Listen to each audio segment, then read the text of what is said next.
Let's look at a scientific breakthrough now, shall we? Which, it's been claimed, could transform how we see and treat cancer. The details have just been released by the team at the University of Glasgow's Cancer Research UK Scotland Institute. Essentially, they've discovered a way to boost our defences against the disease by supercharging the cells that protect us. Professor Victoria Cowling is the lead researcher on this project and can give us much more detail, but hopefully in an easily digestible way. Good morning to you. Good morning. Thanks for having us on. Oh, not at all. Thank you very much for being on, and congratulations on your work. So look, these cells we're talking about, the cells that protect us, are T cells, right? And they're the cells you're focusing on. Just walk me through this if you can, in simple terms. What are T cells? What do they do, and what are you doing to them? Yeah, so T cells are one of our major defences against cancer. So T cells are in our bodies all the time, and they're looking out for signs of infection and looking out for signs of cancer. And when they see cancer or infection, they can detect these cells and kill them. And so we really want to encourage these T cells to live longer, fight cancer better, and survive, against all the insults that our bodies give them. Right. So what do you do then? You rather than them giving up the fight, you resurrect them, do you? What do you do in simple terms?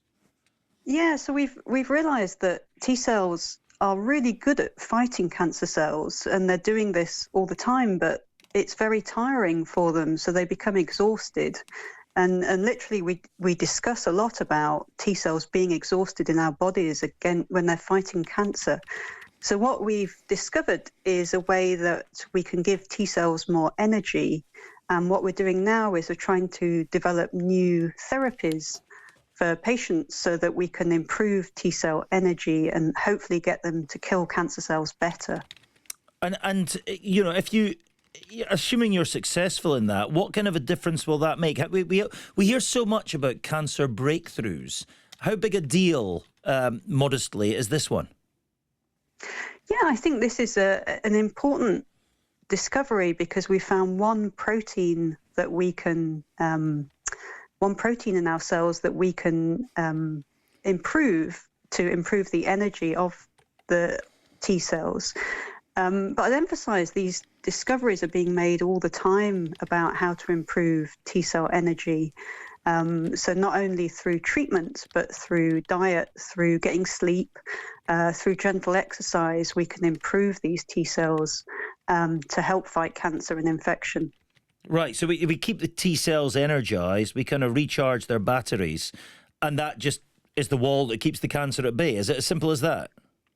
Yeah, it's as simple as that. And, these cells, as I said, are working in our bodies all the time. And we've recognized over the last 10 years that rather than just giving patients drugs or other treatments, if we can improve our own immune system, then we do a really good job at supporting those other therapies that we give patients when they're in hospital.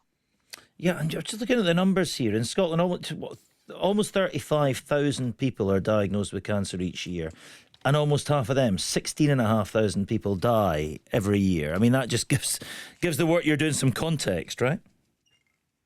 Yeah, it's an incredible, and every person has some experience either of cancer themselves or of a close family member or friend going through this. And I think once you experience that, you realise actually keeping someone motivated and healthy is as important as the treatment itself.